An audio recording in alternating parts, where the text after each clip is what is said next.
Olá pessoal, bem-vindos à primeira aula de gestão da cadeia de suprimentos. Esse é um tema extremamente relevante para os tempos atuais e quem vai conduzir essa disciplina com vocês vai ser o professor Éder. Eu vou deixar a partir desse momento que ele conduza vocês então ao longo dessa disciplina. Obrigado e boas aulas. Olá pessoal, eu sou o professor Éder, eu vou ministrar para vocês a disciplina de gestão da cadeia de suprimentos e a gente inicia a nossa aula 1 com a compreensão da cadeia de suprimentos.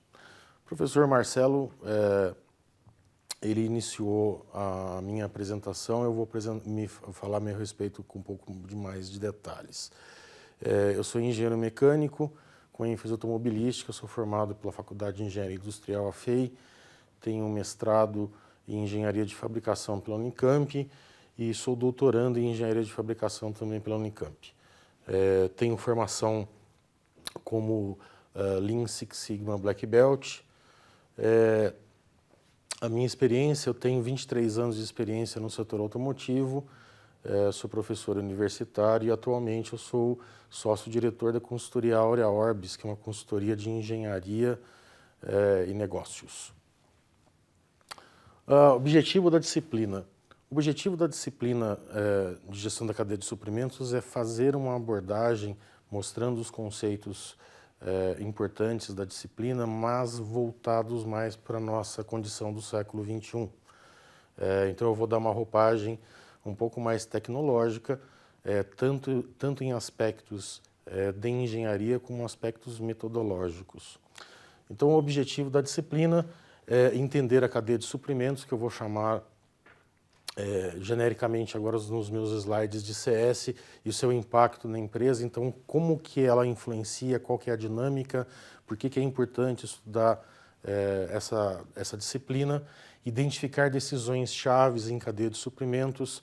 Aqui a gente vai ver algumas metodologias que nos dão suporte à tomada de decisão, descrever as visões de puxar e empurrar de uma cadeia de suprimentos e fazer a classificação dos macroprocessos de uma cadeia de suprimento. Bom, a primeira mudança que a gente precisa fazer em termos de mentalidade é a gente mudar o conceito que a gente tem de empresa. O que a gente tem de conceito de empresa normalmente é o que está encerrado em volta de 4 paredes, e hoje, com os conceitos modernos que nós temos, principalmente em função das metodologias de Lean Manufacturing, de manufatura enxuta, isso não é mais verdade. E a gente precisa atualizar esses conceitos em função da gente ser mais competitivo. Nesse diagrama, a gente vê aqui que a empresa, ela na visão original, o que é formado através das 4 paredes, mas isso não é mais verdade. A gente tem que olhar o conceito de empresa estendida. O que é esse conceito de empresa estendida? É você conseguir enxergar a empresa não só como uma parte física, mas também relacionado com o seu cliente e relacionado com o seu fornecedor. O seu fornecedor imediatamente da sua cadeia, ele é chamado de Tier 1. E existem, a gente vai falar isso numa próxima aula, alguns sistemas de informação que nos auxiliam a dar suporte, a nos dar a agilidade e o controle necessários.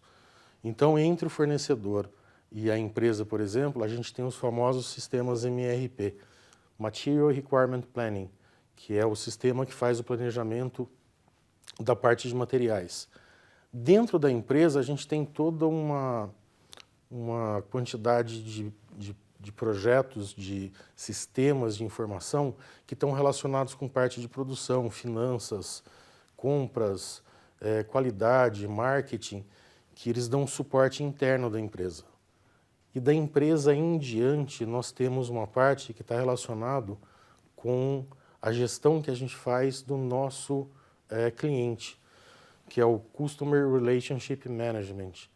E daí todos esses sistemas que estão relacionados com parte de comércio eletrônico, tipo o Business to Business, que é o primeiro, que é nada mais do que um sistema que faz negócios de empresa para empresa, e o Business to Consumer, que nada mais é que um sistema que faz venda de negócios de empresa para o cliente final. Se a gente pensar, inclusive, em termos de mundo automotivo, que é um setor extremamente competitivo, essa ideia ainda não é suficiente. É necessário que a gente também compare com um fornecedor Tier 2, né, que seria o fornecedor do meu fornecedor, porque quando acontece algum problema no meu fornecedor Tier 1, pode acontecer do problema, por exemplo, se for uma falta de produção, dele interferir na minha empresa. Eu não tenho tempo de resposta suficiente para resolver o problema. Como se resolveu esse problema? Eu vou fazer a manutenção, eu vou fazer o monitoramento do meu Tier 2, porque daí eu terei tempo suficiente para fazer esse trabalho de resposta, caso seja necessário. E daí, novamente, a gente tem essa visão da gente estar sempre monitorando a parte do nosso cliente. Mas, afinal de contas, né, o que é uma cadeia de suprimentos, né? Então, de forma bem simples, o que a gente precisa entender com uma cadeia de suprimentos? Então, são todas as partes, são todas as etapas que são necessárias para a gente dar suporte para o pedido de um cliente. Então, na nossa figura, a gente vê que ele nasce desde o fornecedor, passando pelo fabricante, passando pelo distribuidor, passando pelo varejista e chegando até o nosso cliente. E isso daí tem as várias interrelações possíveis isso daí. E a gente tem várias dessas relações montadas ao longo do tempo. E qual é o objetivo, afinal de contas, né, de uma cadeia de suprimentos? Então, pessoal, o que vocês sempre têm que ter em mente é que tudo que é feito em termos de indústria é feito com o objetivo da gente ganhar dinheiro. Então, o objetivo aqui também é isso. Só que a gente tem alguns nomes diferentes. Aqui, para a cadeia de suprimentos, o objetivo é maximizar, então, o ganho geral produzido. O ganho geral produzido aqui, ele se chama excedente da cadeia de suprimento, que é exatamente a parte de valor. Então, de uma forma muito simples, essa equação explica que o excedente de valor está relacionado com o valor do cliente menos o custo do cliente. É a equação mais simples possível da gente entender esse problema. Então, tendo definido o sucesso de uma cadeia de suprimento em termos de excedente, o próximo passo lógico é fazer o quê? A gente montar, propriamente dito, as partes dessa equação, que é ir atrás das fontes de valor, das fontes de receita e das fontes de custo. Daí a gente tem a parte de tomada de decisões que a gente está fazendo nesse processo. Esse processo é um processo extremamente complexo. Esse processo tem uma quantidade enorme de variáveis. Existem, inclusive, algumas ferramentas específicas que a gente utiliza dentro desse processo para ajudar a tomada de decisão, que são as ferramentas relacionadas à pesquisa operacional. Então, qual é a importância das decisões, né? As decisões de projeto, planejamento e operação da cadeia de suprimentos desempenham um papel significativo no sucesso ou no fracasso de uma empresa. Como que a gente tem que encarar isso, né? Assim como qualquer parte da empresa, essa etapa da empresa, ela tem uma complexidade muito grande. Isso daí afeta diretamente o que a gente vai ter em termos de resultado, tanto de receita quanto de custo. E, inclusive, essas decisões existem ferramentas específicas.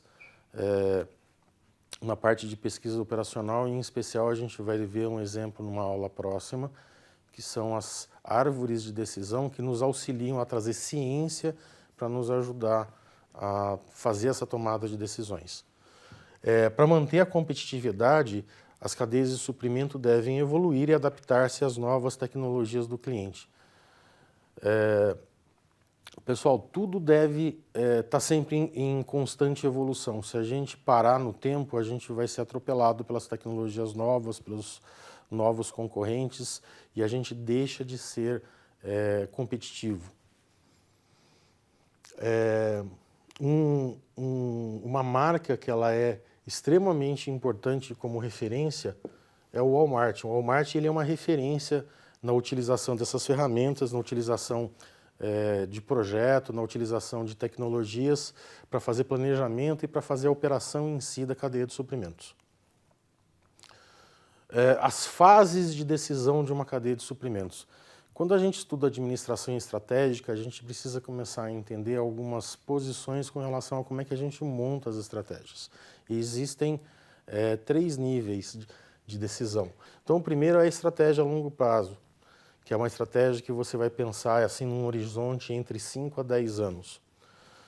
O segundo é a estratégia tática. A estratégia tática, que seria o planejamento mais próximo, estaria dentro de um horizonte aí algo em torno de 3 meses até 1 ano. E depois o operacional. O operacional são as estratégias que a gente vai estar utilizando para tocar o nosso dia a dia ou num horizonte um pouquinho maior, o horizonte semanal. Então a gente tem que ter essas diferenciações para a gente tomar as melhores decisões para o negócio. Fases de decisão. Então a gente tem lá a estratégia ou o projeto na cadeia de suprimentos com uma estrutura a cadeia de suprimentos ao longo do tempo. Então a primeira aqui são os próximos anos. Então o que vai acontecer? Que tipo de tecnologia eu tenho que englobar? Quais são as metodologias novas que estão surgindo? O que está mudando no mercado? A segunda, então, planejamento da cadeia de suprimentos para as decisões tomadas durante essa fase, o período considerado é de 1 trimestre a 1 ano, que são as fases que a gente vai estar pensando ao longo do próximo ano ou entre o próximo trimestre. E, finalmente, a gente tem mais uma, que são as fases relacionadas ao nosso dia a dia, né, que é o horizonte de tempo aqui é semanal e diário, e durante essa fase as empresas tomam decisões relacionadas a pedidos individuais do cliente. É como a gente vai fazer o embasamento do nosso dia a dia. E a gente tem uma visão cíclica dentro da cadeia de suprimentos, né? Os processos são divididos em uma série de ciclos, né, dependendo daquele mapa original que nós iniciamos o curso, e cada um deles tem uma interface entre 2 estágios sucessivos. Uma outra coisa muito importante que a gente começa a pensar quando surgem os processos de manufatura enxuta é o conceito de empurrar ou o conceito de puxar. Isso faz com que a nossa cadeia de suprimento possa ser mais eficiente ou mais responsiva. Mais eficiente significa que ela tem um custo menor. Mais responsiva significa que ela consegue responder com uma velocidade maior quando a gente está fazendo o pedido do cliente. Então, os processos são divididos em 2 categorias, dependendo se eles são executados em resposta ao pedido dos clientes ou em antecipação. Observe que pedido do cliente é sempre a regra, sempre o referencial que a gente está tendo.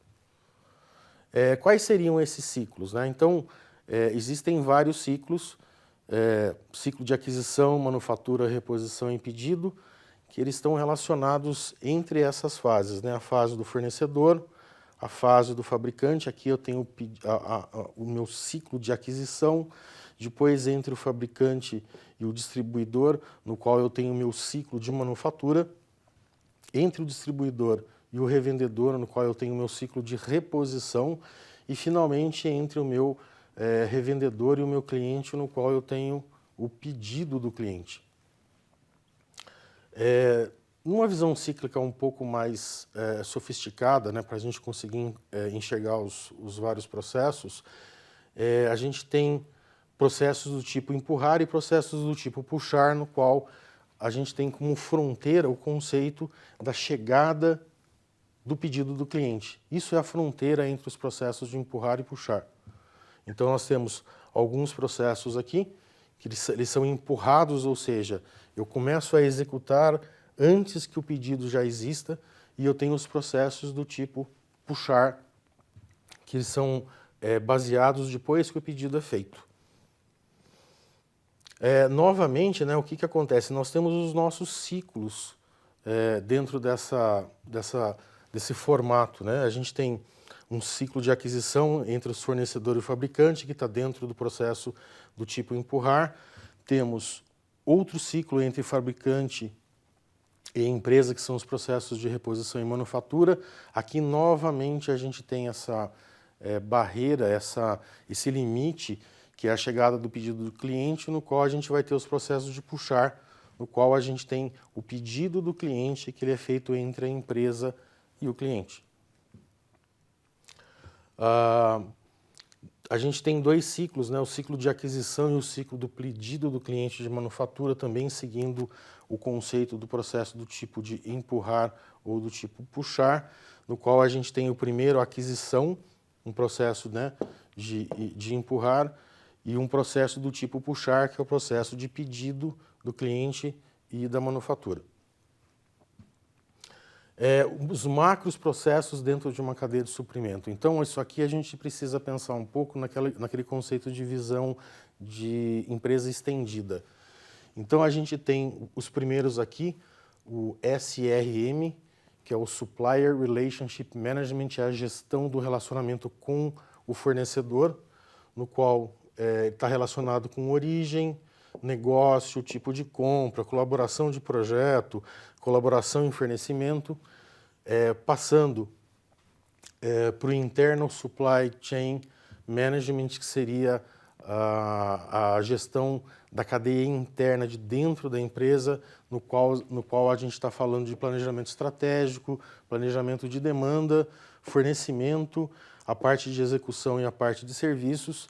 E, finalmente, né, se vocês lembrarem lá o conceito de empresa expandida, a gente tem o cliente. O cliente é o Customer Relationship Management, no qual a gente está olhando o mercado, preço, venda, call center e gerenciamento de pedido. Exemplos de cadeias de suprimento. Tem a Gateway e a Apple, que são duas jornadas distintas no varejo. Tem a Zara, que é manufatura e revenda de roupas. Tem a WW Grainger e a McMaster Care, que são fornecedores de manutenção, reparo e operações. A famosa Toyota, que graças a ela a gente teve o conceito de manufatura enxuta, né, com o sistema Toyota de produção, que é um fabricante global de automóveis. A Amazon com a parte de e-business.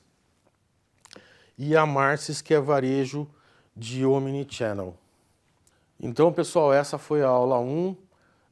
Eu espero que vocês tenham gostado. Até a próxima aula.